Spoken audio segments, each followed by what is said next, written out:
Então, nós estamos encerrando, meus irmãos, a lição deste trimestre, que tem o título da Igreja e o seu testemunho, as ordenanças de Cristo nas cartas pastorais. Estaremos estudando a lição número 13, que tem o título A Manifestação da Graça da Salvação. Já fizemos leitura do texto áureo Verdade e Prática, leitura bíblica em classe, vamos apenas repeti-la para gravarmos melhor.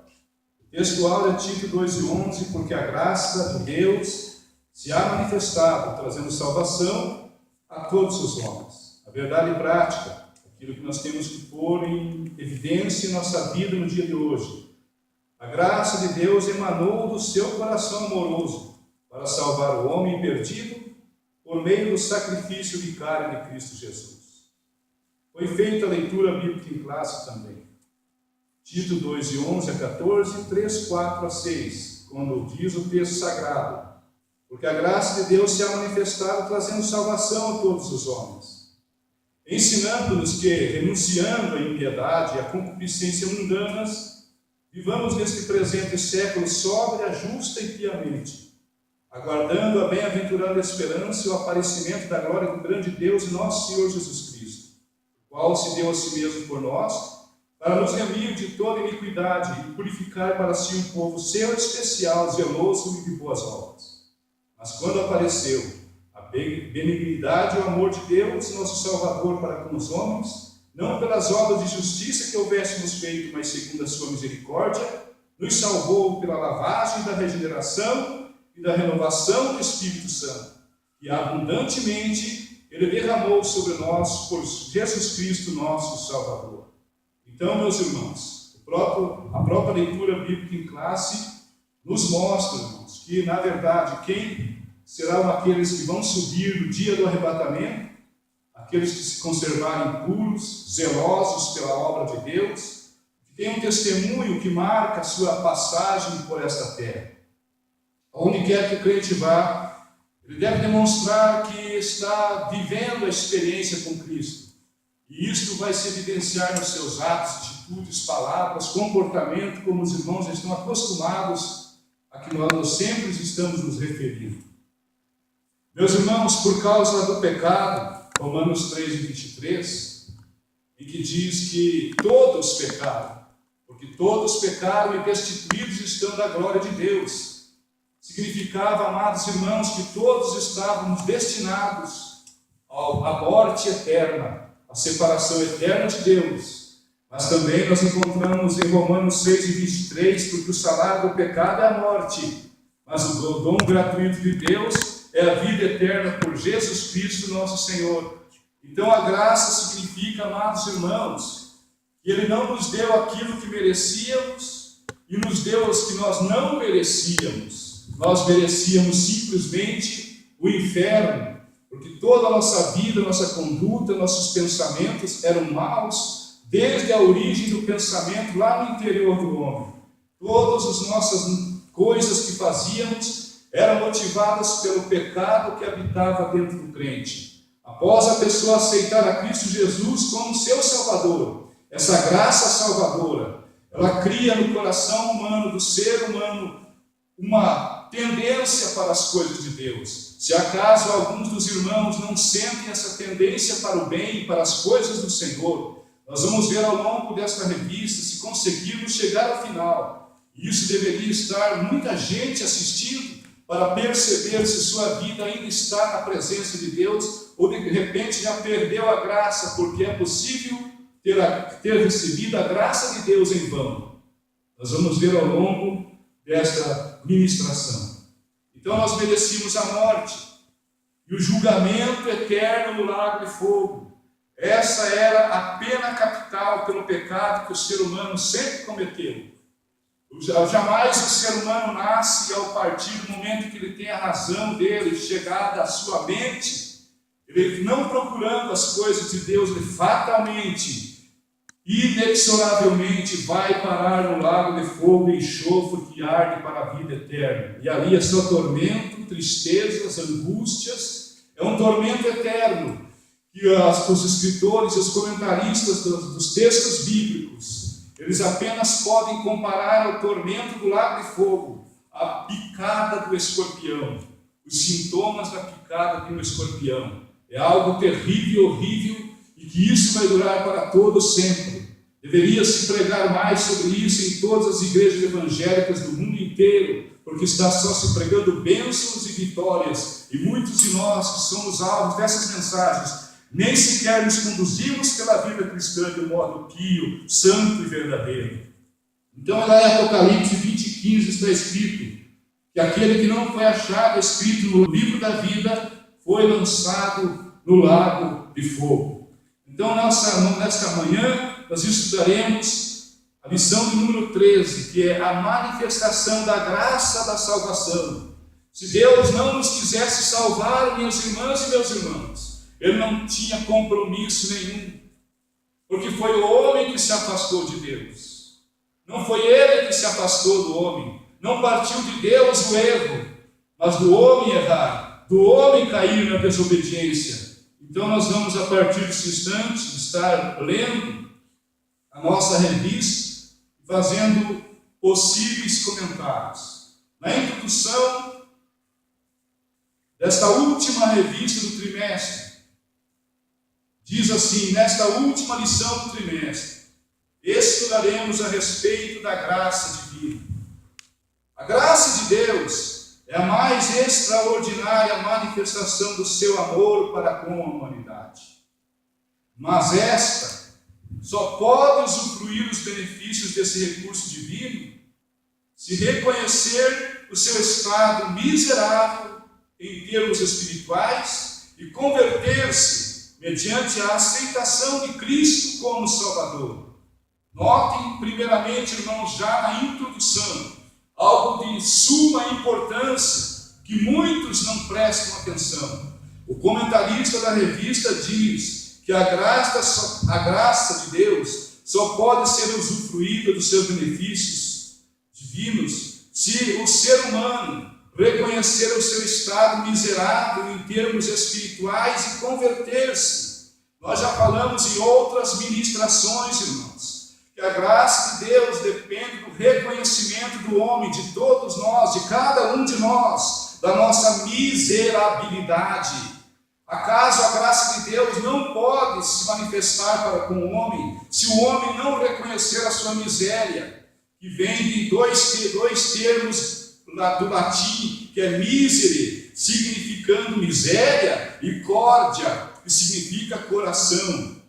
Então, enquanto o coração do homem não se sentir-se miserável, completamente pobre da graça de Deus, a graça de Deus não é reconhecida por ele. Ninguém vai para o céu, amados irmãos, aceitando a Cristo de boca para fora. Tem que haver um arrependimento profundo, que vai às vaias do choro e do desespero, quando a pessoa se reconhece como miserável, diante da divindade, da sublimidade, do poder e da graça de Deus que se manifestou através de Cristo. Então nós vemos já na introdução que somente aquele que reconhece a sua miserabilidade, compreende, irmãs, irmãos, somente o ser humano que reconhecer que é miserável e que precisa da graça divina, que necessita da graça divina. Ora, logo no Romanos 13:23 já está escrito que todos pecaram, todos erraram. Nós encontramos em 1 de João 1:8 que o pecado é a transgressão da lei, se não me engano, 1 de João 1:8, que o pecado é a iniquidade. Na revista corrigida, na revista atualizada, diz que o pecado é a transgressão da lei. Todas as vezes que desobedecermos alguma coisa que esteja registrada neste livro sagrado, nós estamos cometendo uma transgressão contra Deus. E não há nenhuma forma de acertarmos essa situação a não ser reconhecer nossa miséria e pedir, solicitar, suplicar que a graça de Deus salvadora, perdoadora, venha a nós ser alcançada pela sua própria graça, inclusive. O título 1, quer dizer, o tópico 1, fala da manifestação da graça de Deus. E vai falar, amados irmãos, de uma coisa que muitas vezes nós confundimos, sobre a graça comum. Muitas vezes nós confundimos as coisas. Vamos estar lendo na revista. A graça vem da palavra hebraica esed, e do termo grego charis ou charis, cujo sentido mais comum é o de favor imerecido. Essa é a definição mais clássica, mais conhecida, mais popular do que significa a graça de Deus, que é o favor imerecido. Ou seja, nenhuma coisa, irmãos, que nós recebemos de Deus, em hipótese alguma, nós temos méritos, nós merecemos. Nenhum dos benefícios de Deus nos é alcançado porque merecemos, porque fizemos tal ou qual obra, ou praticamos isto ou aquilo. Tudo que vem de Deus é pela sua vontade de ajudar o ser humano a sair da sua miséria espiritual. Então, o termo mais comum, a definição mais comum é favor imerecido. Continuando a leitura. Que Deus concede ao homem por seu amor, pela sua bondade e pela sua misericórdia. Lembre, irmãos, que acabamos de falar, que a graça de Deus, ela só é realmente eficaz quando o homem reconhece a sua miséria, quando ele bate no peito, achando que tem direito de reivindicar alguma coisa com Deus. Ele está simplesmente saindo do caminho direito do Senhor e perde a graça divina. Somente quando o homem reconhece a sua miséria. A partir dessa conceituação, podemos ver a graça comum, pela qual Deus dá aos homens as estações do ano, o dia, a noite, a própria vida, ou seja, todas as coisas. Isso está registrado em Atos 17, 25b. E também, se os irmãos quiserem conferir aí, Mateus capítulo 5, versículo 45, para descobrirmos na Bíblia, onde podemos explicar àqueles que nos perguntarem acerca de coisas boas que acontecem a pessoas que não são cristãs, e que às vezes nós começamos a nos comparar com eles e nos achar em uma certa condição inferior. Mateus 5 e 45 diz: para que sejais filhos do Pai que está nos céus, porque faz com que o seu sol, é o sol de Deus, é Ele que manda, se levante sobre maus e bons, e a chuva desça sobre justos e injustos. Muitas vezes vemos cristãos querendo bater no peito, se achar de algum modo meritório das coisas de Deus e dizer que os ímpios não têm isto, não têm aquilo. Eu quero esclarecer aqui, irmãos, que as pessoas não cristãs, que às vezes esse termo ímpio que dirigimos a eles é pejorativo demais. Então as pessoas não cristãs, elas também são alvos da graça comum. Afinal de contas, os maiores milionários da terra nunca sequer quiseram ser cristãos, nunca professaram a vida cristã, nunca professaram o nome de Jesus. Compreenda, irmãos, a riqueza, os benefícios desta vida não são somente para os cristãos, mas para todos os seres humanos, por causa dessa bendita graça comum de Deus, que Ele dá o sol para o plantador que é cristão e também para o plantador que é não cristão. A chuva cai sobre a horta daquele que não é crente, como cai na horta daquele que é crente. Então, meus irmãos, a graça comum é algo benéfico para todos os seres humanos, e através da graça comum, Deus quer chamar a atenção da humanidade para que se volte para Ele, para que se volte com o coração agradecido, e neste inteirinho, glória, o Espírito Santo de Deus passa a trabalhar, aproveitando essa graça comum, e o reconhecimento do homem, de que depende de Deus, para implantar nele a necessidade de um Salvador. Então essa pessoa que lá está no mundo perdida, glória, beneficiada pela graça comum, ela vem aos pés de Jesus e acaba aceitando a Cristo. Às vezes, meus irmãos, por causa dessa graça comum, às vezes um mau homem faz coisas boas. Já notaram? Às vezes um criminoso encontra um cristão na rua e diz: amigo, leve esse dinheiro que ele oferta lá na igreja. Eu já fui alvo disso, bandidos que eu conhecia nos tempos anteriores, ao tempo que eu estava em Jesus, passaram por mim, o Senhor leva lá, eu levo. Eu não sei se Deus até aceitaria isso, não sabemos a origem deste dinheiro, mas eu levo, eu entrego lá na igreja. E assim nós vemos, irmãos, quando eu estava no mundo das drogas, perdido até no crime no começo, eu também fazia coisas boas. Não é só o cristão que faz coisas boas.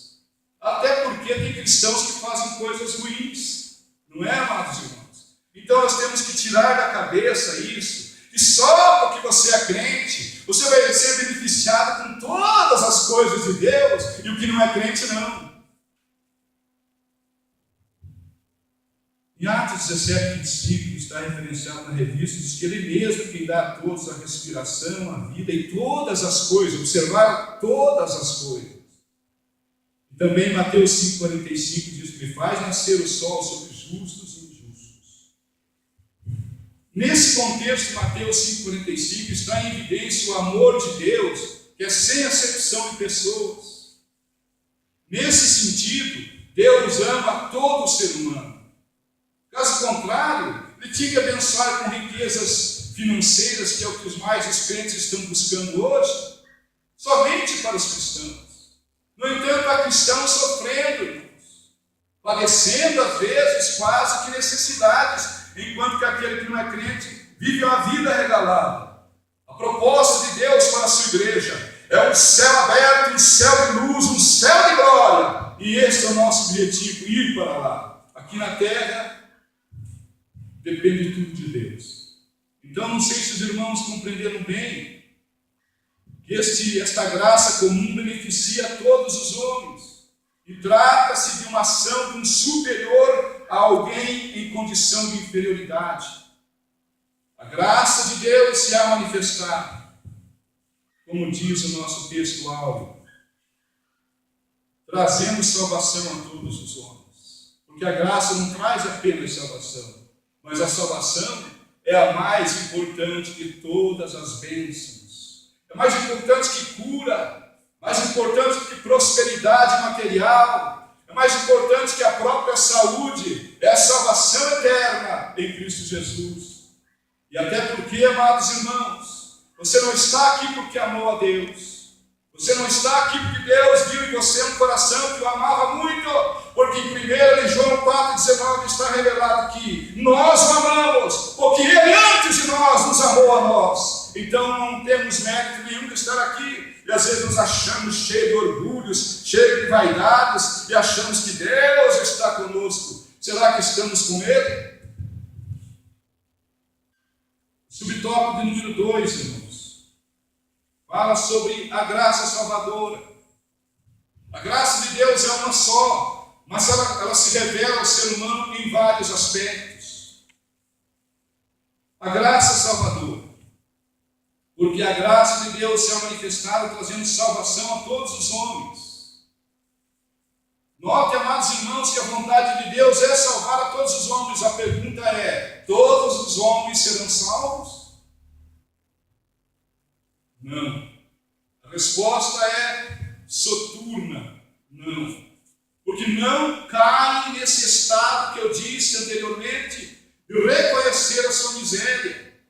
Deus só pode salvar quando você colocar os joelhos no chão, o rosto no chão, e pedir: Senhor, salva-me, aleluia, livra-me, Senhor, purifica-me, Senhor. Só assim Deus ouve nos céus até a oração do homem que nunca se reconheceu como alguém que depende de Deus. Aleluia! Oh glória! Diria a você, amado irmão, que a oração que Deus atende a uma pessoa que não é cristã é essa oração, quando Ele pede: salva-me dos meus pecados.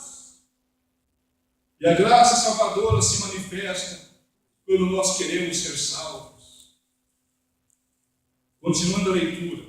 Porque a graça de Deus se há manifestado, trazendo salvação a todos os homens. Tito 2 e 11. Está à disposição de todos os homens, mas só é alcançada por aqueles que creem em Deus e aceitam a Cristo Jesus como seu único e suficiente Salvador.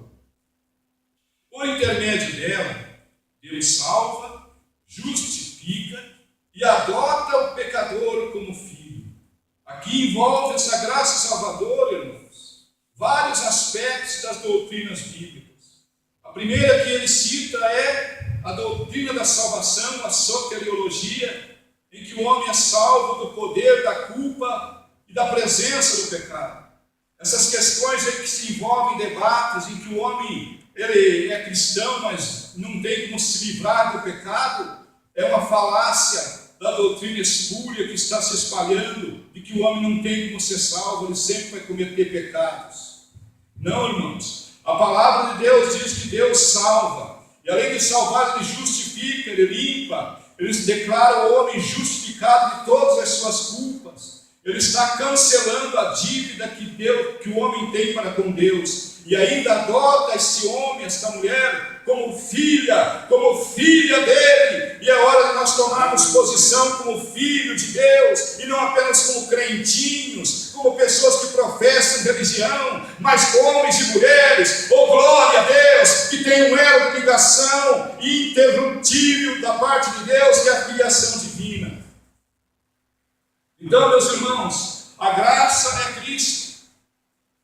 A graça que há se manifestado está centrada na pessoa de Cristo Jesus, pois não existe graça salvadora sem a transformação moral. 1 Colossenses 1,27, Paulo revelou aos povos que ouviam o que ele dizia, que Cristo em vós é a esperança da glória. Aleluia, Cristo em nós. Está Cristo em você, você sente Cristo em ti, você tem vontade de dar glória a Deus, algo te constrange, algo te fala contigo, você deu glória a Deus, glorifique o nome do Senhor. Não existe graça salvadora sem a transformação moral. E 1 Timóteo 2,4 está revelado que quer que todos os homens se salvem, glória a Deus, conhecendo então a verdade.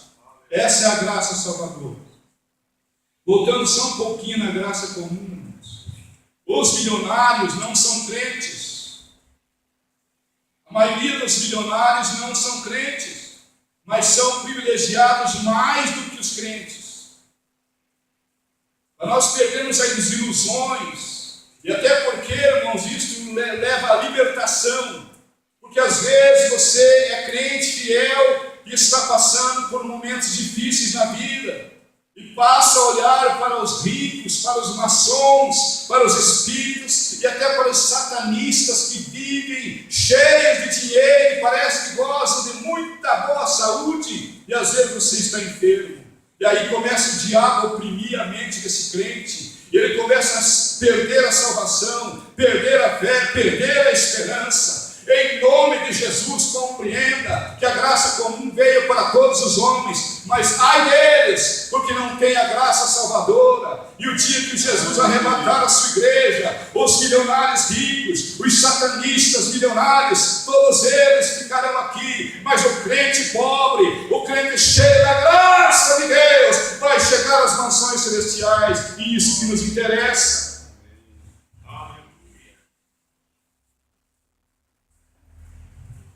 Além da graça comum, da graça salvadora, no subtópico 13 encontramos outro aspecto da graça de Deus, a graça justificadora e regeneradora. A graça de Deus é a fonte da justificação do homem. O que é justificação? É Deus declarar a pessoa que está em culpa, declarada justificada diante dele, por causa da substituição de Cristo na cruz por nossos pecados. Ele declara o acusado livre, justificado, isento de culpa, e que pode viver livremente a partir de agora porque foi justificado. Isto é a graça justificadora. E a graça justificadora, porque nós sabemos já, estamos até saturados de saber, que nenhuma obra pode salvar, que nada poderíamos fazer quando estávamos escravizados ao pecado, que nada, muito embora tentássemos fazer muitas coisas para chamar a atenção de Deus, nós vivíamos escravos do pecado, mas quando se manifestou na vida de cada um de nós a graça salvadora, em que você dobrou os seus joelhos e aceitou, entregou sua vida a Cristo Jesus, naquele momento, oh glória, instantaneamente, momentaneamente, você foi justificado, perdoado, adotado, santificado, purificado. Vários aspectos da salvação aconteceram no mesmo instante, embora você não soubesse explicar, não soubesse nem entender, mas eu sei que você entendeu uma coisa: você saiu sem o fardo do pecado e foi para a sua casa, completamente mudado, transformado numa nova criatura. Se crente está envelhecendo na igreja, é hora de derramar as lágrimas perante Deus, porque crente tem que ser renovado toda hora, porque a graça justificadora, perdoadora, regeneradora nos deu a esperança de viver nessa terra alegremente. Aleluia. Então a graça justificadora, continuando a leitura, é a fonte da justificação do homem. Se não fosse justificado, eu estaria ainda em culpa. Uma vez nascida de novo, a pessoa passa a ser nova criatura. 2 Coríntios 5,17, dizendo que tudo se fez novo. Esse tudo se fez novo, irmãos, significa que houve uma transformação radical, de dentro para fora. E nunca mais a pessoa será a mesma, se é que ela entregou sua vida ao Senhor. Uma vez nascido de novo, a pessoa passa a ser nova criatura, tomando parte na família de Deus. Efésios 2,19.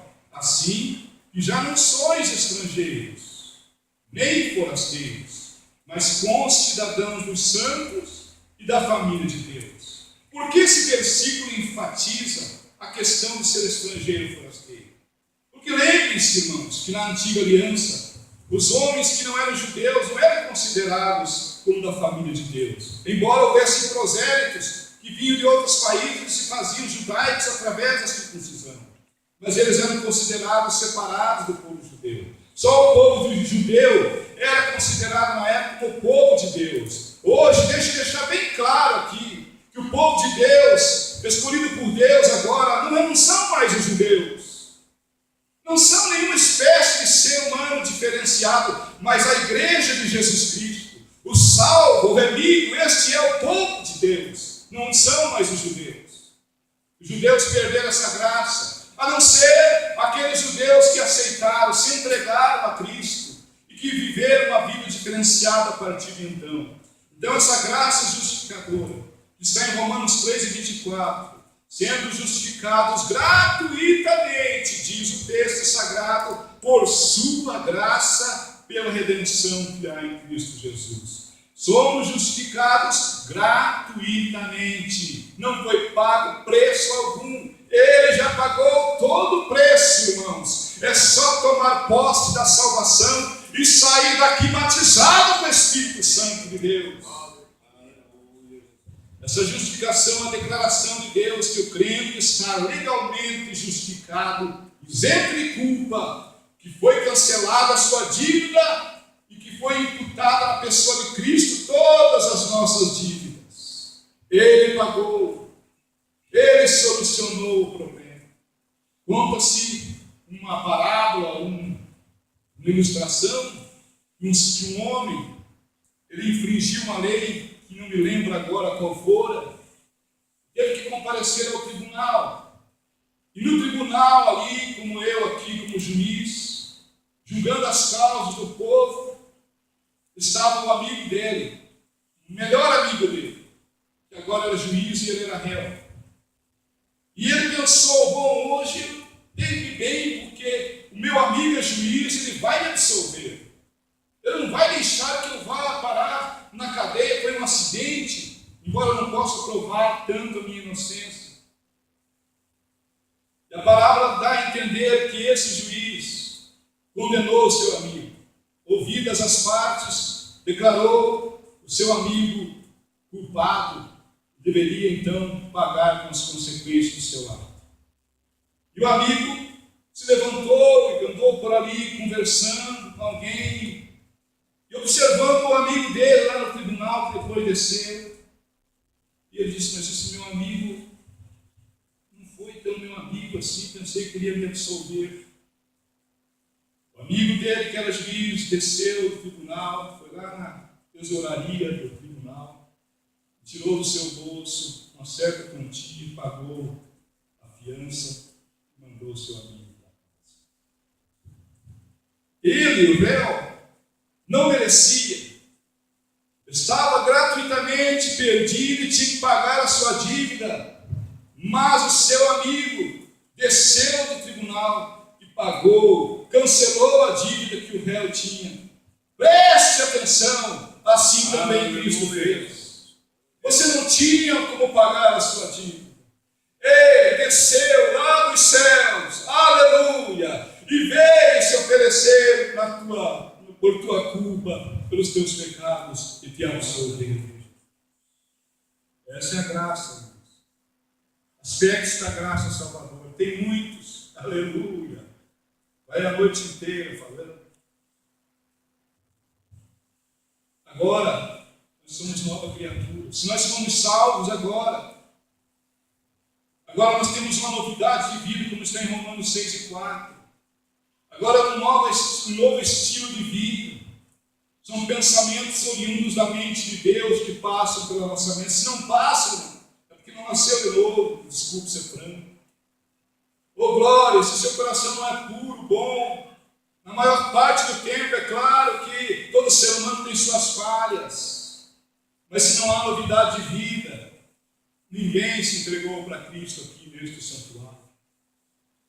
Agora, amados irmãos, 2 Coríntios 6:1, para a gente não ficar batendo no peito, achar que somos salvos, que nunca mais poderemos perder a salvação. Nós vamos observar que é possível receber a graça de Deus em vão. É possível a salvação ser perdida. É possível o arrebatamento acontecer e nós não estarmos salvos. Olha o que diz o apóstolo Paulo aos Coríntios 6:1. E nós, cooperando também com ele, vos exortamos a que não recebais a graça de Deus em vão. Em vão significa o quê? Que foi perdido. Que de nada adiantou a graça de Deus, que de nada adianta mesmo a graça de Deus. Como disse no princípio deste tópico, se não sentirmos a nossa miséria, e a nossa miséria sentida por nós, vai nos levar a crer e acreditar que precisamos, que dependemos exclusivamente da graça de Deus.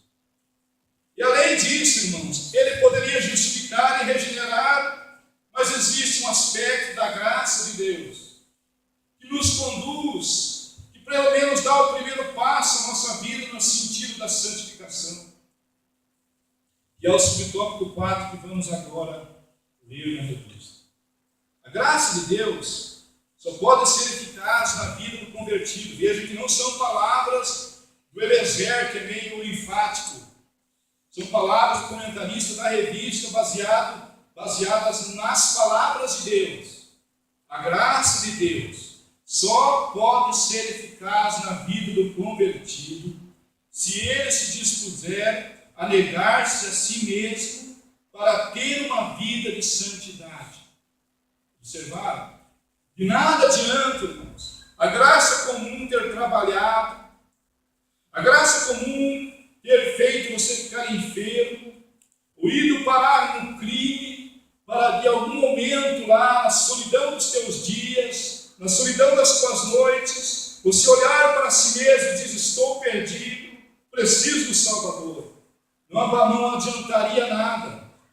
E não adiantaria a graça salvadora propondo a salvação para você. Não adiantaria nada a graça justificadora e regeneradora em sua vida, se não houvesse ainda esse aspecto da santificação. Veja lá, a graça de Deus só pode ser eficaz. Quer dizer que Deus não tem todo o poder? Não, porque depende do livre-arbítrio humano. A graça de Deus só pode ser eficaz na vida do convertido se ele se dispuser a negar-se a si mesmo para ter uma vida de santidade. E esse negar-se a si mesmo, quando que é feito isso, irmãos?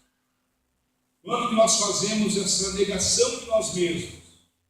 Qual o momento? Alguém pode responder? Não é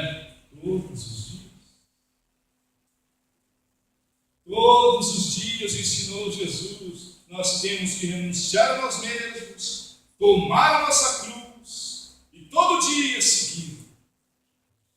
Às vezes nós não renunciamos, reivindicamos direitos. A falta de santificação, olhem, amados irmãos, olhem o que o comentarista está dizendo agora na seguinte frase, que você deve até sublinhar na sua revista e no seu coração. A falta de santificação anula os efeitos da regeneração e da justificação. É real isso? Quantos estão brincando? Quantos já perderam a salvação faz muito tempo, mas ficam enganados, iludidos por uma religiosidade expressada nesses bancos, e que muitos de nós nem glórias a Deus conseguimos dar a Deus, porque não sentimos mais a salvação no nosso coração. A falta de santificação, o não velar por isso, o não vigiar pela santidade, anula os efeitos da regeneração e da justificação. Então uma pessoa aceitou a graça de Deus em vão. 2 Coríntios 6. Diz a Bíblia: segui a paz com todos e a santificação, sem a qual ninguém verá o Senhor. Já vi alguém enfatizar nesse versículo o aspecto da paz, como se a paz levasse à salvação. Porém, não é a paz que nós temos que primar, mas pela santificação, porque até a paz, irmãos, nem sempre é possível manter. A própria Bíblia diz isso. Romanos 12, 18.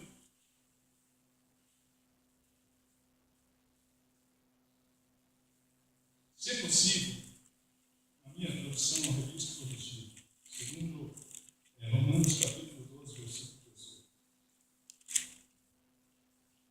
Essa paz, seguir a paz com todos, nem sempre é possível, não. Se for possível, quanto estiver em vós, tende paz com todos. Se for possível, quanto estiver em vós, tende paz com todos os homens. O crente verdadeiro, ele faz questão de manter uma paz sempre com as pessoas. Mas às vezes, essas pessoas não querem ter paz conosco. Não podemos ficar nos culpando, porque existe uma animosidade entre eu e alguém. Este alguém que não quer ser meu amigo, este alguém que não aceita a minha amizade, a paz que eu posso ter com ele não aceita, ele quer estar em atrito comigo, então vai ficar. Mas eu seguirei a paz. E eu promoverei a paz. E eu lutarei pela paz, se é que eu sou cristão autêntico. Se eu for o mestre falso, eu só digo, falo, mas não pratico. Então a graça santificadora, ela procura criar novas atitudes e novos hábitos no homem. Não significa, amados irmãos, que por causa da pessoa ter abandonado o vício do cigarro, ele é salvo. Não. É a partir da salvação que os novos hábitos são implantados em nossa natureza. Não é uma questão só de abandonar o cigarro. É abandonar algo errado e começar a praticar as coisas certas. Não pode ficar só no primeiro estágio. Essa graça santificadora faz parte da transformação, que é o alvo da salvação. Se no dia do arrebatamento não estivermos relativamente transformados, eu digo relativamente, porque alguns não se permitem ser transformados. O Espírito Santo trabalha diuturnamente, por isso tem que se pregar a Bíblia toda, principalmente o Novo Testamento, abandonarmos as histórias dos personagens bíblicos e começar a pregar os textos do Novo Testamento que vai produzir no coração das pessoas a vontade de ser crente. Então a transformação é dia após dia. Todos os dias temos que estar sendo transformados pela presença, pela influência do Espírito Santo em nós. Eu não disse que o Espírito Santo é uma influência. eu disse que ele influencia os nossos pensamentos. A salvação é anulada pela ausência da santificação, foi o que o comentarista acabou de dizer aqui. E nós, cooperando com ele, que é Cristo, vos exortamos a que não recebais a graça de Deus em vão, segundo aos Coríntios capítulo 6, versículo 1. Significando com esse texto que a graça, a salvação pode ser perdida. E muitos já perderam. Quando a pessoa, quais os sintomas de alguém que perdeu a salvação? Já não ama a palavra de Deus. Já não tem o hábito da oração pessoal. Suas orações se restringem aos períodos de oração da igreja, que são bem poucos, porque a igreja, assim, nem cultos de oração existem mais. E se o conhecimento, a vontade de aprender a palavra se restringe a escolas dominicais, a cultos de ensino, nós estamos sabendo em todas as igrejas do mundo inteiro que são os cultos menos frequentados, mas que são os cultos que mais abalizam o crente, fortalecem a vida cristã. Então estão, na verdade, vários desviados, extraviados dentro da própria igreja. São filhos perdidos dentro da casa do Pai. Fica bem claro isso. Filhos perdidos dentro da casa do Pai. Agora, se você sente a salvação, você tem alegria do Espírito Santo, você tem vontade de falar a verdade de Deus para as pessoas, você tem sede de ganhar uma alma, você tem preocupação com o andar da carruagem da igreja do Senhor na terra. Você está pedindo, ora bem, Senhor Jesus, me tira daqui, nos tira daqui. Aleluia. João 1,17 diz que a graça e a verdade vieram por Jesus Cristo. Sem Jesus não há salvação, sem Jesus não há cristianismo. Alguma pergunta dos irmãos nesse tópico 1? Podemos passar para o segundo?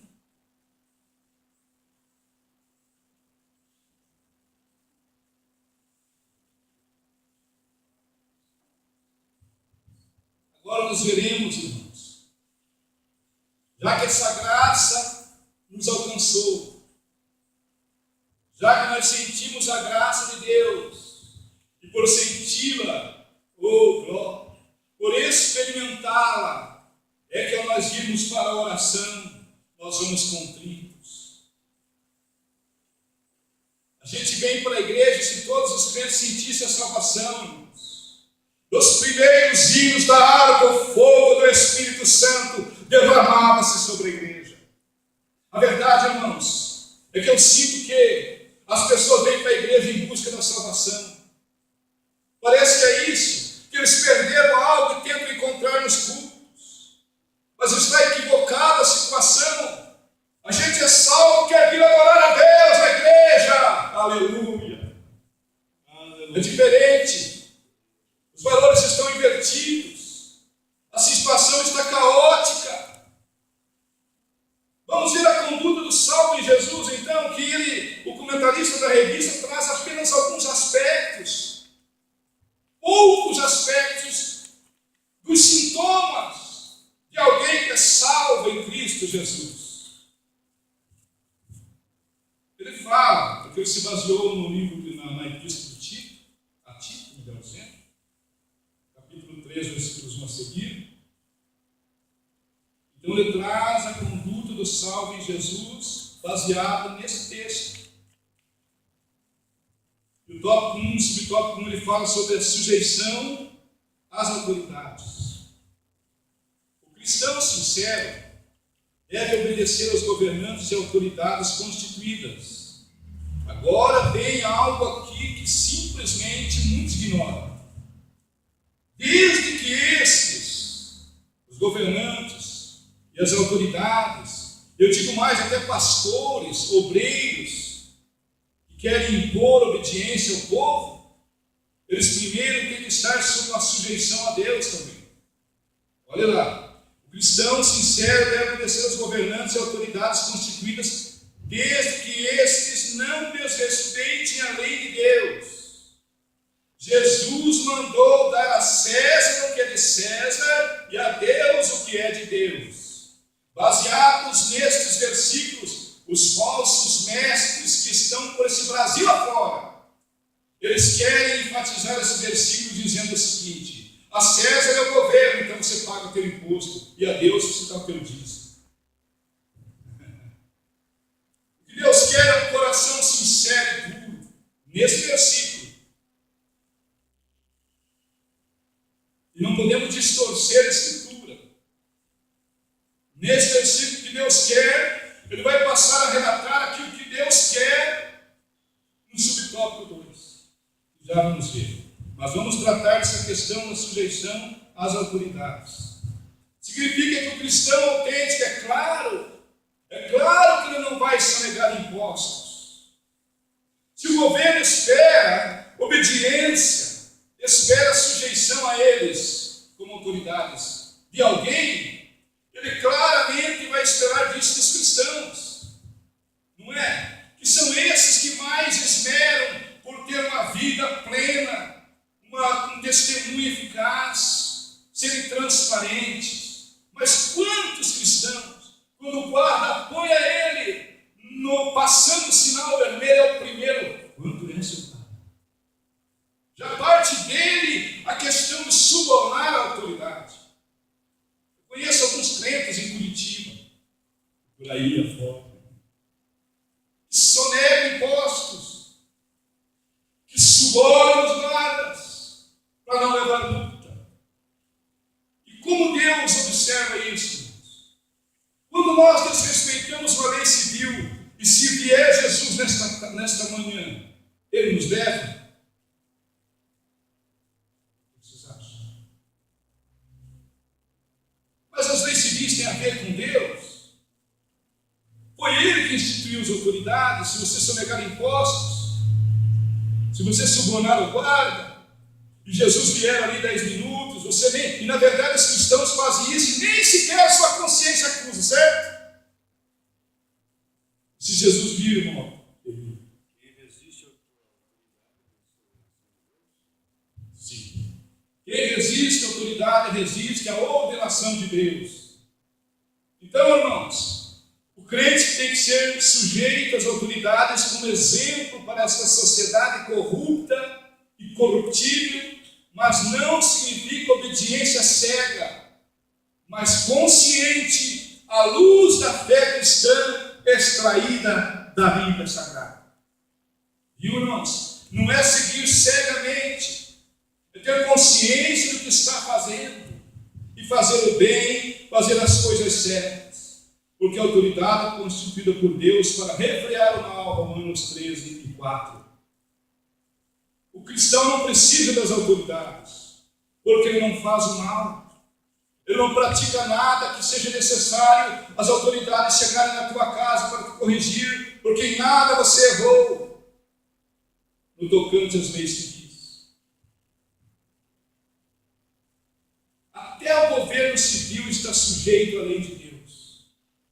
Então, o cristão, resumindo, nós temos que obedecer às leis civis do nosso país, se eles estiverem sujeitos às leis de Deus também. Caso contrário, não deixaram de ser constituídos por Deus. Até porque, irmãos, se o governo pedir que você mate alguém, você mataria. Assim é um pouco ridículo expor assim. Vamos criar uma situação de algum dos irmãos são funcionários do hospital e cuidam dos pacientes que estão à beira da morte. Ou você é um médico e os parentes te procuram e dizem: doutor, nós conversamos com os nossos familiares e todos concordam que se desliguem os aparelhos, doutor, o senhor pode fazer isso por nós. Por isso que eles pedem um documento de isenção de culpa. Mas um médico cristão, mesmo com documento, ele deve fazer ou não? Fica essa questão para os grandes líderes discutir. É a chamada eutanásia. Mas vamos em frente, irmãos. Espero que fique claro isso. O crente sempre vai ser sujeito a lei civil. Nós vamos aqui ver o relacionamento do cristão. Se nós somos crentes mesmo ou não. vemos 4 comportamentos éticos. Voltamos à revista. 4 comportamentos éticos. Por que comportamentos éticos? O que é ética? Nós lemos a revista, mas nós não procuramos ver no dicionário o que é a ética. O que é esse comportamento ético? A ética é o quê? A ciência da moral. E a moral é a parte da filosofia que trata dos usos e costumes, do que é certo, do que é errado, dos costumes que alguém pode ter que infringe a consciência de alguém que está ao seu lado. Então a moral trata disso, e a moral está dentro do quadro da ética. É um dos aspectos do estudo da ética, que é a ciência do bem viver, na verdade. A ciência da moral. Por quê? Porque a moral vai tratar dos assuntos que são trabalhados, que são vivenciados na convivência entre os homens com os seus próprios semelhantes. E que a liberdade tua termina onde começa a do outro. Isso é trabalhar a moral. E dentro do cristianismo existe algum código ético, irmãos? Do que é certo e do que é errado? Quem determina o que é certo e o que é errado? É o pastor? É o irmão Eliezer? Quem determina o que é certo e o que é errado? Dentro de um relacionamento dentro da igreja, entre nós aqui, o que determina o que é certo e o que é errado? E disse cada um de nós, e essa é a tônica dos dias de hoje. Cada um se comporta como bem entendeu, mas não é. Não somos nós que determinamos o que é certo e o que é errado.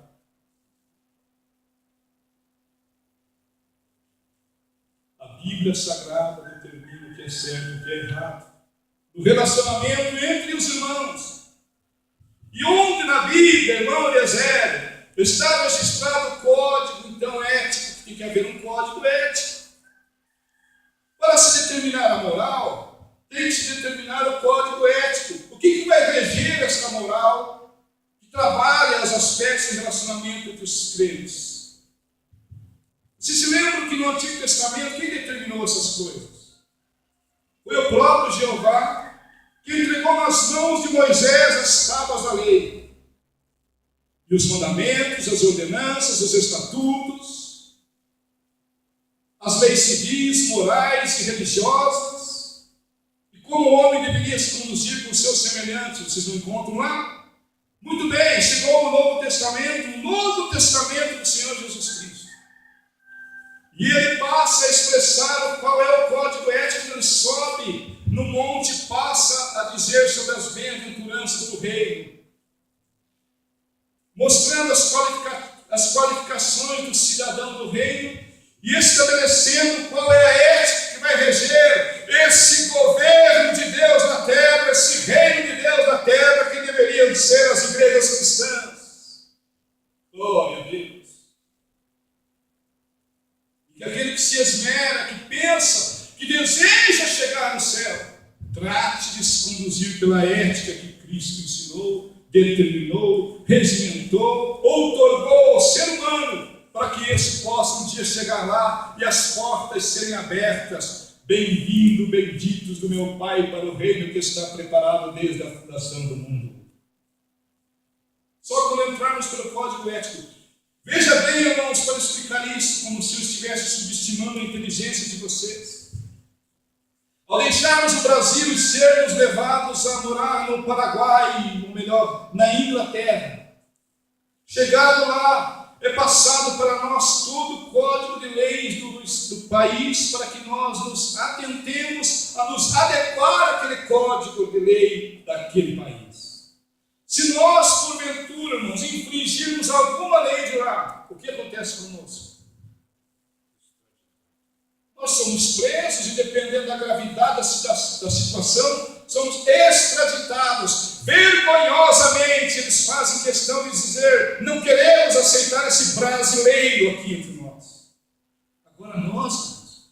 Queremos invadir o céu, queremos encontrar janelas, queremos encontrar atalhos para entrar no céu. Só entra no céu se nós pudermos chegar lá, é porque estamos olhando para o código ético do reino de Deus que está estabelecido aqui e estamos nos esmerando em seguir humildemente, pedindo graça de Deus, força de Deus. Aleluia! Caso contrário, nós não poderemos entrar. Na lição de hoje, minhas queridas irmãs, vamos observar aqui algumas questões que envolvem esse código ético. Se nós estivermos infringindo essas coisas, podemos esta tarde chorar na presença de Deus, pedindo perdão e força para poder praticar. Então, o relacionamento do cristão. Primeiro código ético aqui, vou chamar de código ético, mas no caso aqui é comportamento ético. Não infamar a ninguém. Se vocês disserem que o Eliezer é um pouco chato, lá entre vocês não estão me infamando. Só se vocês querem trazer uma conotação de negatividade. Se vocês falaram a verdade acerca do Eliezer, vocês não estarão me infamando. Valterio chega com Manassés, o Eliezer é um pouco chato, assim, exigente, né? Aí Manassés é a verdade. Porque é verdade. Agora, se alguém chegar e dizer sobre uma pessoa, tal pessoa é mentirosa, mas não ser uma verdade, aí é infamar. E mesmo que seja uma verdade, se a intenção é manchar a reputação daquela pessoa, está infamando também. É pecado muito grave caluniar. Alguém, seja na igreja, seja fora dela. Passível de sanção judicial ou condenação na justiça humana. Notem, é crime até lá para a lei secular. Mas na igreja nós caluniamos os irmãos. Nós estragamos a obra de Deus ao criar situações acerca de um cidadão que veio, que está em nosso meio. Um obreiro, uma pessoa de Deus, só por vaidade, por inveja. Lá na lei secular é passível de sanção judicial, é crime, digamos assim. Mas na igreja não. Muito mais na lei de Deus. Normalmente a infâmia é ditada com intenção de prejudicar o outro. O cristão deve cultivar o fruto do Espírito da benignidade, que é a qualidade de quem só faz o bem. Em outras palavras, a benignidade é a capacidade que alguém adquiriu com Deus, porque é fruto do Espírito, não é dele, de nunca praticar o mal, de sempre praticar o bem. Todos os momentos a sua intenção é sempre fazer o bem. Já notaram? A benignidade é isso.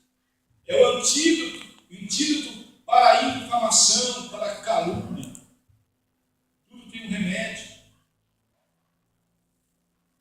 Então, não infamar ninguém. A calúnia, no caso aqui, é condenada por Deus quando há intenção de prejudicar. E, na verdade, é algo maligno.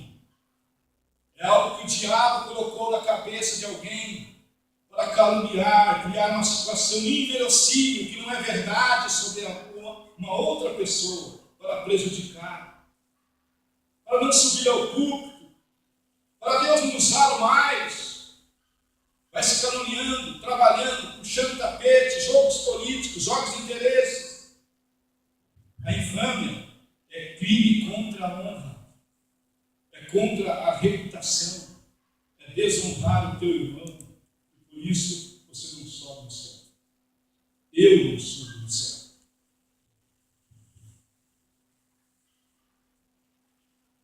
Não ser contencioso, criador de contendas. Contendas nas igrejas geralmente têm resultados muito prejudiciais. Infelizmente, em algumas reuniões, até mesmo os ministros, até mesmo de ministros cristãos, vemos pessoas cometendo umas com as outras por causa de interesses políticos ou pessoais. Isso isso não agrada a Deus. Criador de contendas e traz confusão.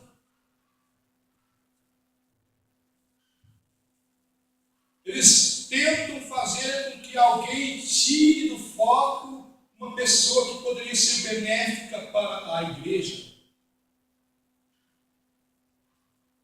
O obreiro, 1 Timóteo 3,3, tem que ser inimigo de contendas. E sempre envolve jogos políticos e interesses pessoais, como o comentarista disse aqui. Principalmente em época de eleição. Se for se propor aqui eleição, vamos fazer uma eleição domingo à tarde para escolhermos quem vai ser o líder do departamento do círculo de oração. Nessa semana, irmãos, eu tenho que usar bastante antecedência, um mês. Nesse mês, visitas para lá, a pessoa que nunca te visitou aparece. Ai, irmão, paz do Senhor.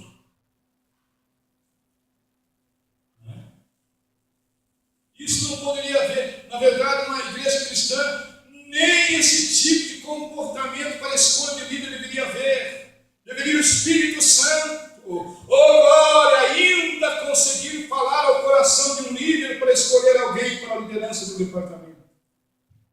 Mas será que Deus é consultado? E com isso, irmãos, contenda sobre usos e costumes se torna algo que, em vez de promover a espiritualidade, leva a tristeza e a angústia porque não é esclarecido. Todos dizemos ser espirituais, mas ser espiritual é guiado pelo Espírito Santo. Se nem oração temos suficiente para sermos guiados pelo Espírito Santo de Deus. Quanto tempo passas em oração, irmão? Líderes, quanto tempo passa em oração? Com isso surgem as contendas, não há direção do Espírito Santo de Deus, embora não possa ser evitado. Outro tópico, irmão, subtópico, outro comportamento ético, então não infamar ninguém, não ser contencioso, criador de contendas. Também tem que ser modesto. A modéstia deve ser evidente na vida de homens e mulheres cristãos. Revela a simplicidade exortada por Jesus em seu Evangelho. Eis que vos envio como ovelhas ao meio de lobos, ou lobos, né? Portanto, sede prudentes como as serpentes e simples como as pombas. Aqui o foco não está na astúcia da serpente, mas na simplicidade das pombas. Aquelas pombas, irmãos, domesticadas das cidades, que você senta na banca da praça, elas vêm nos teus pés. Mostra essa simplicidade. A simplicidade não espera a maldade do outro. Hoje, nas igrejas, irmãos, a mente das pessoas está sempre atenta para ver em que o irmão vai errar ao ministrar a escola dominical. Parece que alguém torce para que a mensagem não saia eficazmente, ninguém vem à frente contrito salvar-se na pessoa de Cristo. Hoje há pouca simplicidade em nossa vida cristã.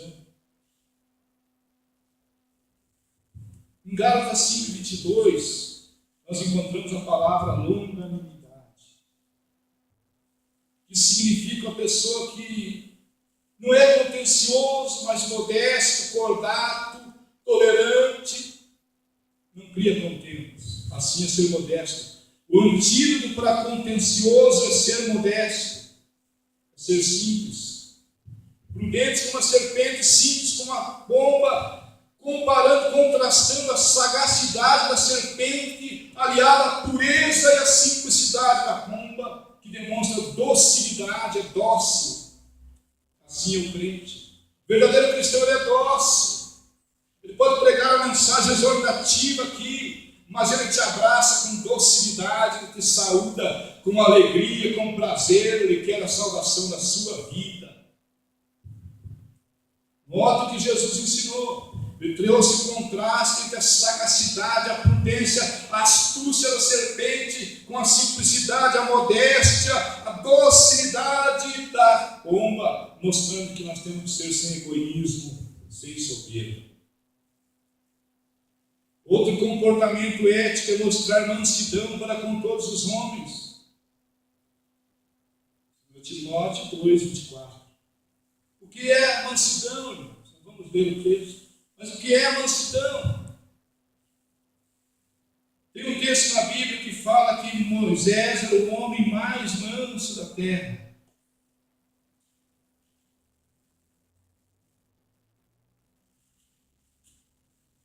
E era o varão Moisés, muito manso, mais do que todos os homens que havia sobre a terra. Números 12:3. O contexto ali é Miriam e Arão se levantando contra o homem de Deus. Os dois irmãos dele se levantam.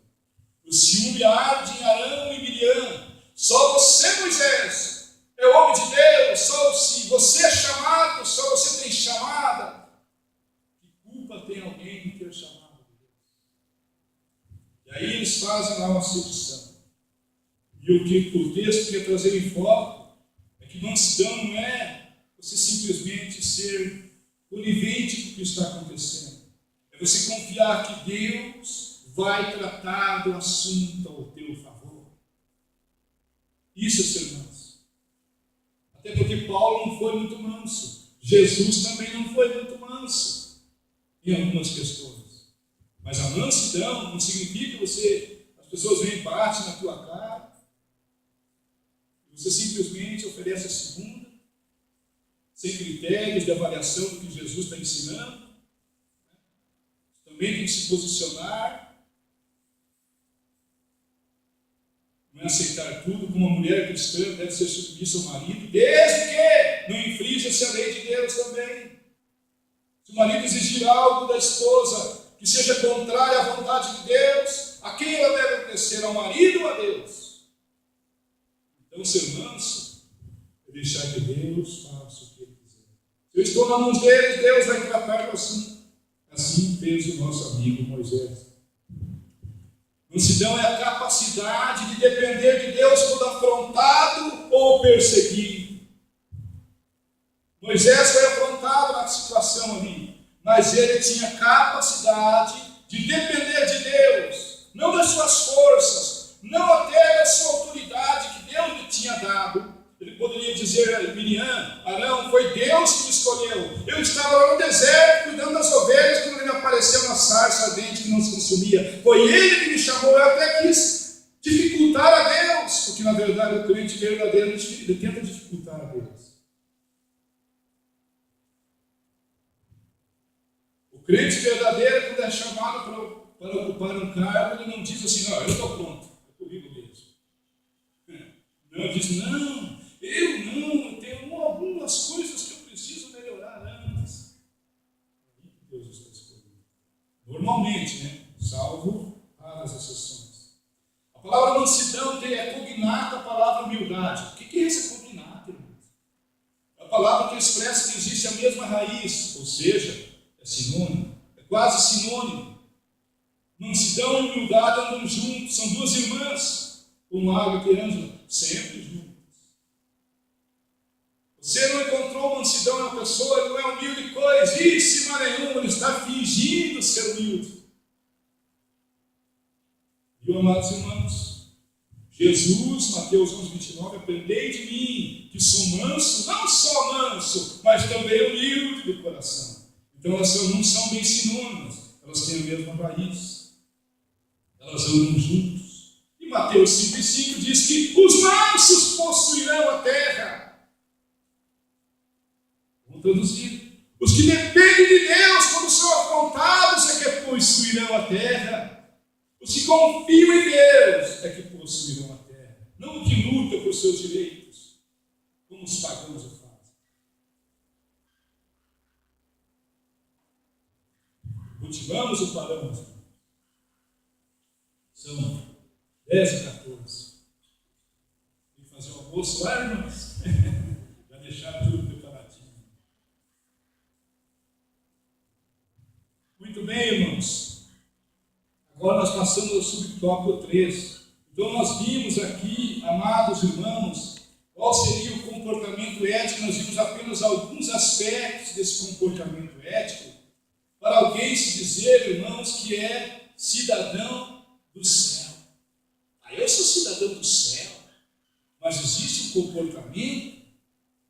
Então nós vimos não infamar ninguém, não ser contencioso, criador de contenda. Não significa não discutir assuntos.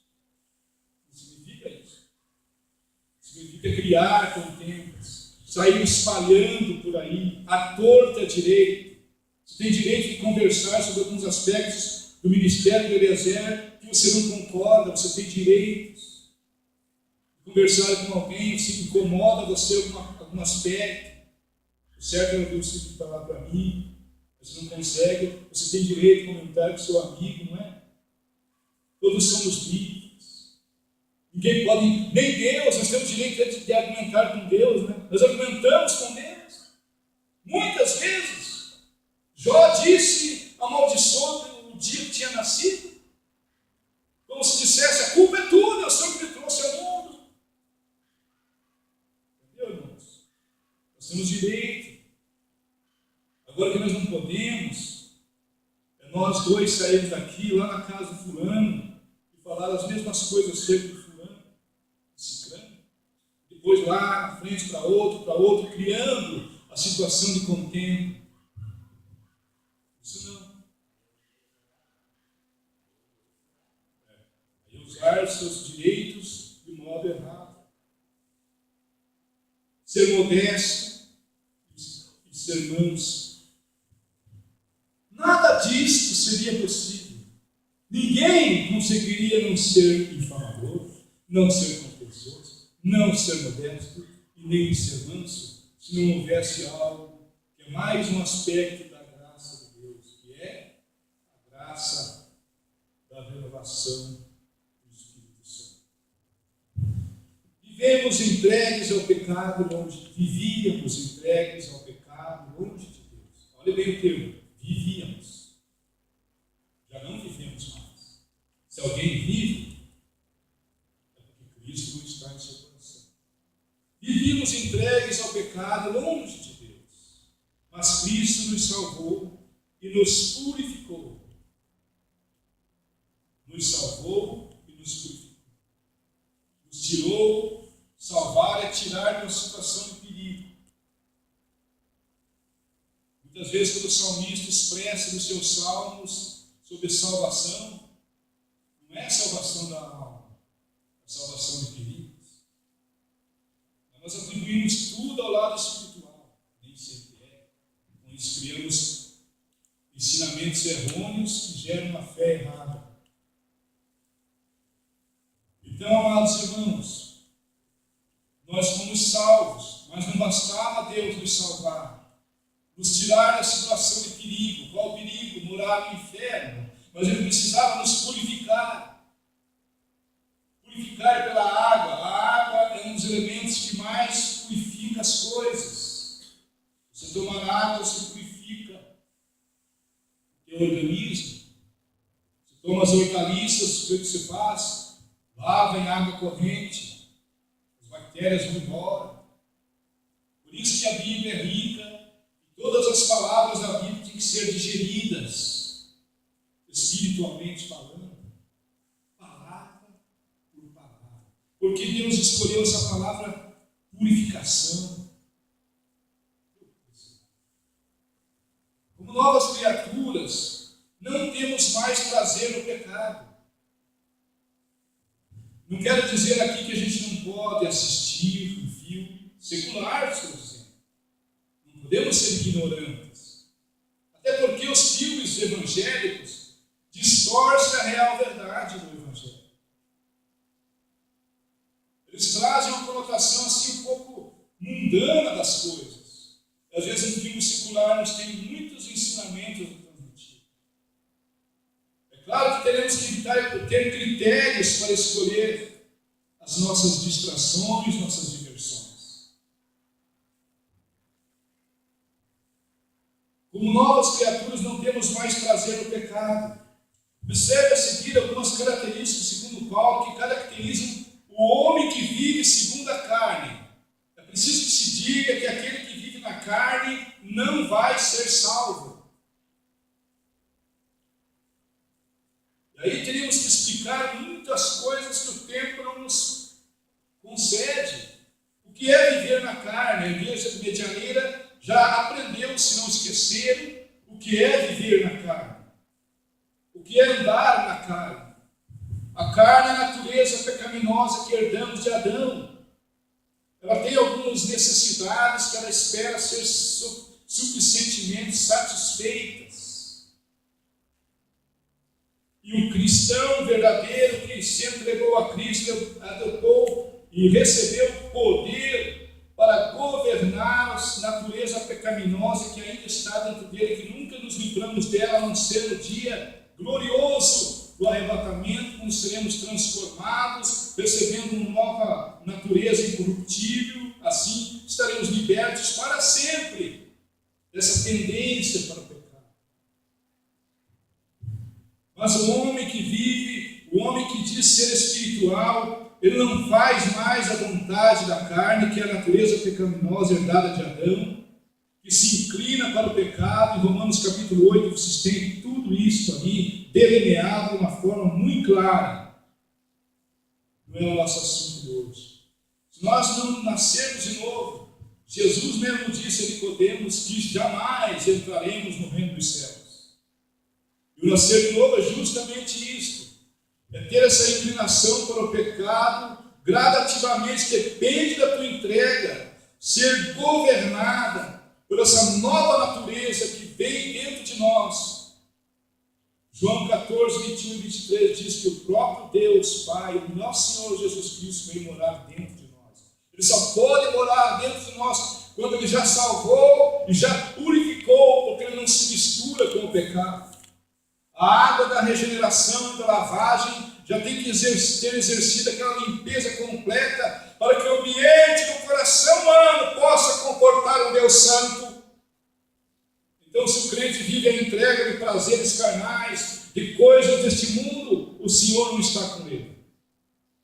O Senhor só está com aquele que procura. É verdade, às vezes tem certas fraquezas que ele pratica e comete, mas ele vem diante de Deus, quando tem a oportunidade, Deus, eu tenho essa fraqueza, me ajuda para que eu possa me libertar. Esse ainda está com a natureza de Deus dentro dele. Mas aquele que já nem mais considera que alguma coisa seja errada, contrária à vontade de Deus, esse já perdeu a salvação faz muito tempo. Ele só está na igreja por estar. Ele pensa que vai para a igreja porque frequenta a igreja evangélica, porque dizima, porque tem carteirinha de membro, de pastor, de presbítero, mas isso não salva ninguém. É preciso nascer de novo. Nós vimos em 2 Coríntios 6 e 1, se eu estou interpretando certo as Escrituras, que nós podemos receber a graça de Deus em vão. Que a graça pode ter se manifestado, como vimos em Tito 2 e 11, mas não fomos alvo da graça de Deus, ou se fomos, nós perdemos. Nós fomos deixando ao longo do caminho os efeitos da graça salvadora de Deus. Eu estou sendo comunicativo ao ponto de ser entendido? Agora nós vamos ver aquela pessoa, irmãos, que pensa que é crente, e que pensa ter direito de entrar no reino dos céus, mas o seu comportamento, o seu ser, ainda apresenta alguns aspectos que Deus não pode aceitar naquele dia. Por isso, ele está usando o irmão Eliezer aqui, como tem usado inúmeros homens de Deus, mulheres de Deus, para esclarecer que se esses aspectos que vamos ver a seguir ainda estão na nossa vida, é possível que nós não sejamos salvos no dia do arrebatamento. Quais são elas? Quais são esses aspectos? Primeiro, insensatez. Note que o comentarista disse assim no seu comentário. Observe a seguir algumas características, segundo Paulo, que caracterizam o homem que vive segundo a carne. É bom que se esclareça, vamos ler apenas alguns versículos em Romanos 8, antes de entrarmos nesses aspectos aí. Você trouxe sua Bíblia? Você encontra Romanos 8. Vamos ler alguns versículos do capítulo 8 de Romanos para entendermos esse andar segundo a carne. Romanos 8, 5. Porque os que são segundo a carne inclinam-se para as coisas da carne, mas os que são segundo o Espírito para as coisas do Espírito. Veja e note que Espírito aí você encontra em letra maiúscula na maioria das Bíblias atualizadas. Significa que, quais são essas coisas do Espírito? São as coisas que o Espírito Santo de Deus desejaria que nós as buscássemos incessantemente. Então significa que só vai andar segundo o Espírito aqueles que se dedicam pelo menos 1 hora de oração no dia. E que oram 10 minutos por dia dificilmente estão sendo conduzidos pelo Espírito Santo. Porque a tendência nossa, a natureza pecaminosa herdada de Adão em nós, a tendência nossa é ir para as coisas da terra, as coisas da carne, agradar o velho Adão. E as coisas do Espírito, por isso que cria um clima de conflito dentro do crente. Quando um certo evangelista encontrou um homem na rua e evangelizou rapidamente ali palavras ungidas, tem que ser ungido, senão não resolve nada. E foi embora, na rua 15 de Curitiba. E um dia, lá vinha o evangelista, esse homem encontrou ele e disse: ô crente, você me jogou uma grande maldição. Desde aquele dia que você falou comigo aqui sobre as coisas de Deus, não tenho paz um segundo. Vive em conflito comigo mesmo até agora. O que eu faço? Se você tem coragem, dobre o seu joelho agora e entregue-se para Cristo, que esse conflito termina.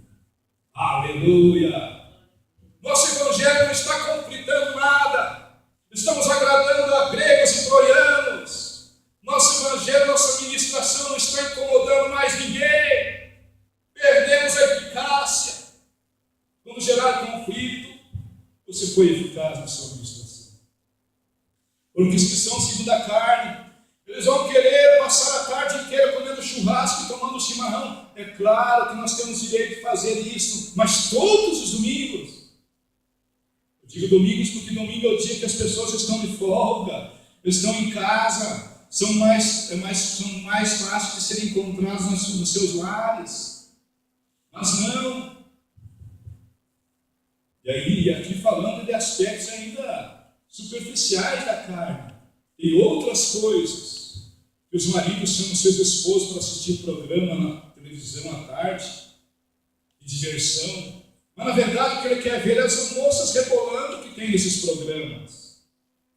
Programa de distrações. Mas ele quer ficar vendo as pernas das mulheres ali. Mas a mulher bobinha nem sabe nada. Tem marido malandro que eu vou te contar. Mas os que são segundo a carne se inclinam para as coisas da carne. Mas os que são segundo o Espírito para as coisas do Espírito. Aleluia! Quer ser mais crente a cada dia. Quer ler mais a palavra para ser mais eficaz na sua ministração. Quer orar mais para se tornar mais espiritual, para poder ser útil a alguém, para ter revelações do Senhor. Olha lá, porquanto a inclinação da carne é inimizade contra Deus. Fazer a vontade do velho Adão é se tornar inimigo de Deus automaticamente. Pois não está sujeito à lei de Deus. O velho Adão não quer conhecer a Deus. O velho Adão dentro de nós não quer Deus. O velho Adão já está expulso do Éden. Entendeu? O velho Adão está fora do Éden, está expulso do Éden, não tem direito de entrar lá. O Éden representa hoje para nós a salvação, o céu. Se não for renovado, não nascer de novo, não pode entrar lá. Há uma espada flamígera. E 2 querubins estão lá guardando a entrada. Um querubim, né? É 1 ou 2, me ajuda a lembrar. Estão ali guardando a entrada, porque eles não retornassem. É simbólico aquilo ali. Significa que se não nascermos de novo, o céu está vedado para nós. Porque a inclinação da carne é inimizade contra Deus. E não está sujeito à lei de Deus, e nem em verdade pode ser. Só o que nasceu de novo consegue obedecer à lei de Deus. Nós queremos impor obediência à lei de Deus aos membros que não nasceram de novo. Nós queremos exigir deles condutas de alguém que nunca nasceu de novo.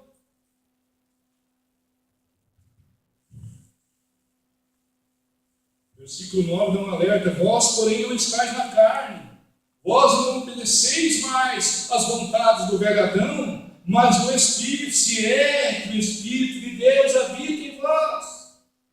Se alguém não tem o Espírito de Cristo, esse tal não é dele.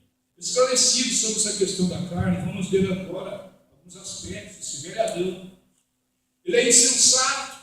Sensatez refere-se à velha vida, plena de loucura. O pecado é loucura para Deus. Aos olhos de Deus, o pecado é a maior loucura do homem, porque o afasta de Deus. Imprudência, leviandade e incoerência que leva muitos à perdição eterna. Na parábola das 10 virgens, Jesus chama a atenção para as 5 loucas ou insensatas que não se preveniram com o azeite para esperar o noivo. Jesus também falou sobre o homem insensato que edifica sua casa sobre a areia. O desastre espiritual torna-se inevitável. Dentro desse quadro de insensatez, deixa eu lembrar Mateus 7,21. Nem todo que me diz Senhor, Senhor entrará no reino dos céus, mas aquele que faz a vontade do meu Pai que está nos céus, esse é o que. Então, insensatez é loucura. E o remédio para a insensatez é obedecer à vontade de Deus. Qual é a vontade de Deus para nós? É a comunhão com Ele. Estar unido, ligado a Ele. É ter a dependência dEle. É depender dEle em tudo. É relação com Cristo, relacionamento com Cristo. Ninguém tem isto sem orar, sem buscar a Deus, sem oração pessoal, sem dobrar os joelhos e passar algum tempinho falando com Ele, recebendo dEle as orientações espirituais que não são trazidas em palavras, mas que o nosso coração obteve a capacidade de interpretar a voz de Deus que fala o coração, e a nossa mente consegue traduzir cada vez mais eficazmente quanto mais tempo temos com Ele. Mas se alguém não tem o Espírito de Cristo, esse tal não é dele. É insensato andar na carne. Outra coisa que chama a atenção no homem que vive segundo a carne é a desobediência. Nem precisaríamos ver esse tópico, irmãos. Nem precisaríamos, eu só faria uma pergunta. O que é que lançou Adão e Eva fora do Éden? O que é que lançou Adão e Eva para fora do Éden? Foi vedada a porta para não entrar mais. Desobediência. Os que em Efésios 2:2 chamam de filhos da desobediência. E nós sabemos que os filhos da desobediência são controlados por Satanás. Em todo o registro bíblico nós encontramos Satanás trabalhando para que o homem praticasse alguma coisa contra a vontade de Deus, porque isso gera em Deus a ira de Deus. Já nem se fala mais sobre a ira de Deus, só se fala sobre o amor de Deus, a bondade de Deus, a benignidade de Deus, mas não se fala sobre a sua ira. Estamos tirando os atributos dele. Ele se ira contra o pecado, contra tudo que é contraproducente na vida do crente.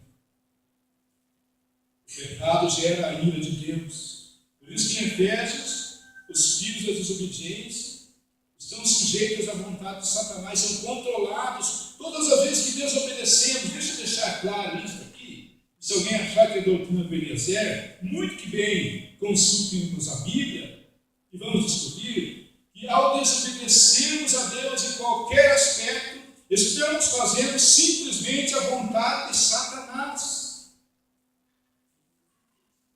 Filhos da desobediência. E Jesus, acusando os fariseus e judeus da época, disse: vós tendes por pai o diabo e quereis satisfazer as suas vontades. O o que nasceu de novo, ele tem o maior prazer, ele quer se esmerar e obedecer a Deus. Por isso que ele vem nos cultos de ensino, escolas dominicais, porque ele quer aprender como agradar a Deus. Sem Bíblia não tem cristianismo, sem Bíblia não tem céu para ninguém. Música e pregações são ineficazes. Ah, meus irmãos, disse alguém que o diabo ri das nossas pregações, dá gargalhadas nos nossos cultos, mas treme quando alguém está em oração. Aleluia! E eu concordo com este homem, porque eu não conheci nada sem oração. O pecado, eu disse ao princípio, é a transgressão da lei de Deus.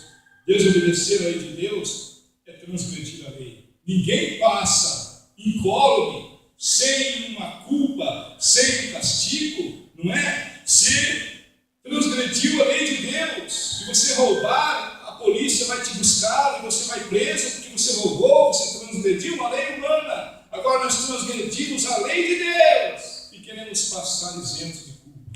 Não, absolutamente não. A desobediência foi a forma como Satanás conseguiu fazer com que Adão e Eva se colocassem voluntariamente. Deixa eu dizer para vocês, Satanás não lhe obriga a mentir, a fazer nada contra Deus. É você que faz, mas ele está ensinando-se, induzindo-nos a fazer isso. Extravio, irmão, chama de extraviada a pessoa que anda segundo a carne.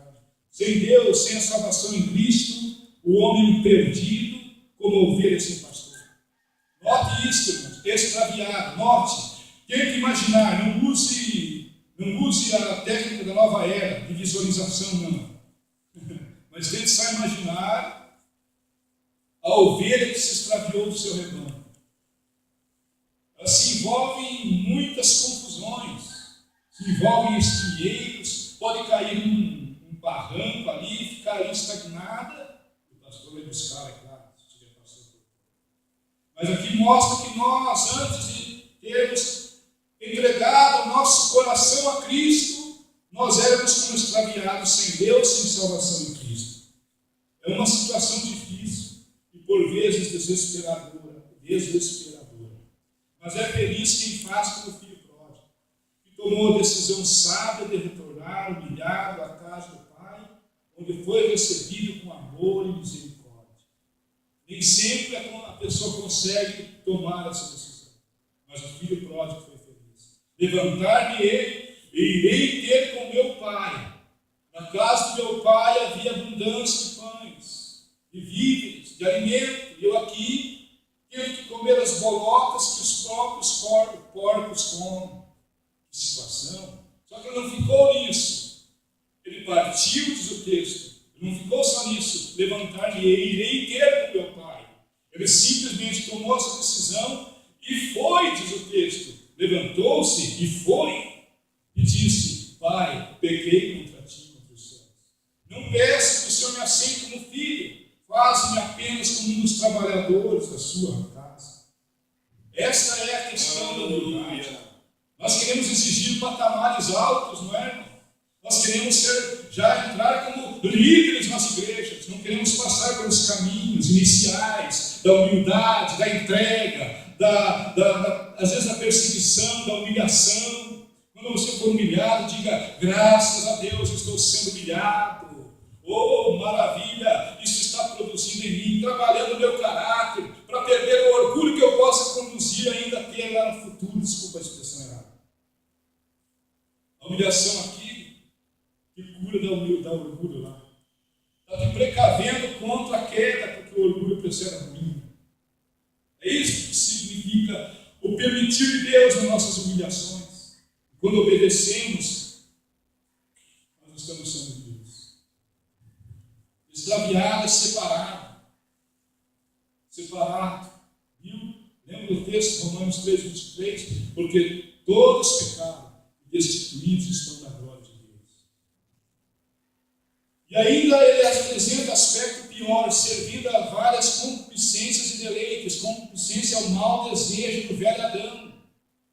Nós éramos escravos disso. Outra tradução fala de paixões e prazeres que dominam a vida do homem sem Deus. Os deleites da carne impedem que os homens se convertam a Deus, observe. Por isso a renúncia.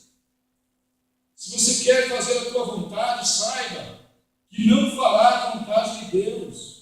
O próprio desejo de fazer a sua própria vontade vai impedir de fazermos a vontade de Deus. São duas coisas conflitantes. Duas coisas que se diz assim, que uma anula a outra. Ou você faz a vontade de Deus, ou faz a própria vontade.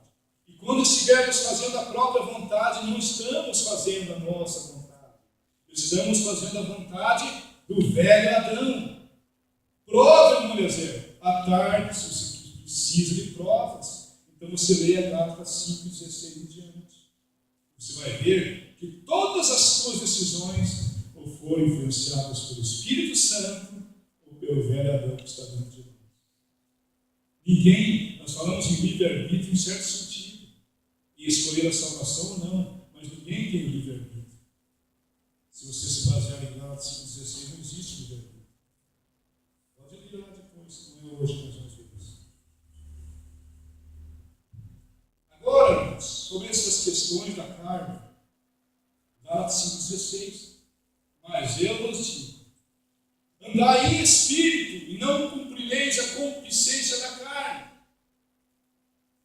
Se nós andarmos pelo Espírito Santo, sermos guiados por Ele, jamais nós iremos tentar satisfazer as necessidades, as reivindicações do velho Adão. Como se o velho Adão estivesse aprisionado num cárcere que nós o colocamos, ou Deus colocou ele lá por nós. Mas ele tenta reivindicar seus direitos, compreende, irmãos? A nossa natureza pecaminosa lá dentro de nós, em diminutas proporções, dependendo de cada um de nós, ela quer reivindicar de vez em quando, não é? As situações em que parece que nós ficamos nervosos e queremos agir, é o velho Adão. Nós dizemos, ficamos na carne naquela hora. São reivindicações dele. Vivendo em malícia e inveja, no próximo tópico, destacando que inveja, anotei aqui, que ciúme é medo de perder algo que tem.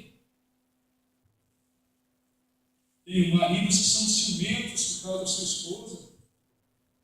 Eu tenho medo aterrorizador de que sua mulher perca a sua mulher.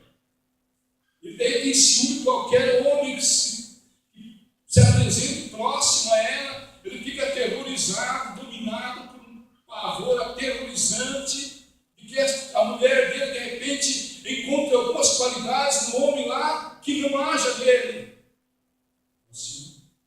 Arde o ciúme como fogo, é tomado por uma paixão terrível, e ele não fica em paz enquanto aquele homem não for embora. Quando ele vai ali,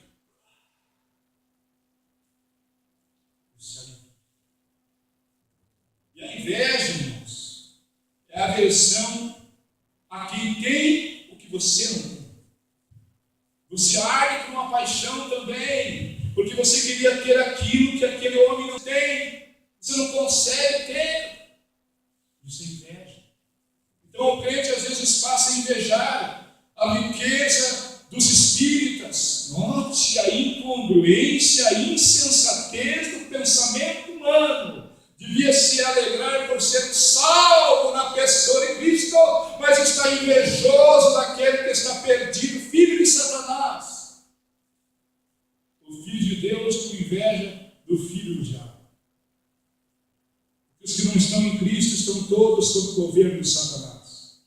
2 Coríntios 4:4, etc, etc. Por exemplo, Davi, movido pelo quê? Pela inveja, estava no conforto da sua situação. Deus lhe dera vitória sobre todos, praticamente os inimigos, tinha alguns ainda em guerra, amonitas. Ele já não foi à guerra. Já estava no auge da glória humana, né? Sobe no terraço, vê uma mulher formosa, é seduzido pelo olhar, ele passa a comparar essa mulher com as suas mulheres, ele começa a querer algo que ele não tem, ele começa a invejar o homem que dorme com aquela mulher, que tem aquela mulher, tem aquela mulher os seus carinhos, seus cuidados, E aquela inveja toma o seu coração de tal forma que ele manda buscá-la. Ele quer tomar posse de algo que não é dele, nem precisamos falar mais disso. A inveja leva-nos, se não for corrigida, a querer tomar a propriedade que não nos pertence.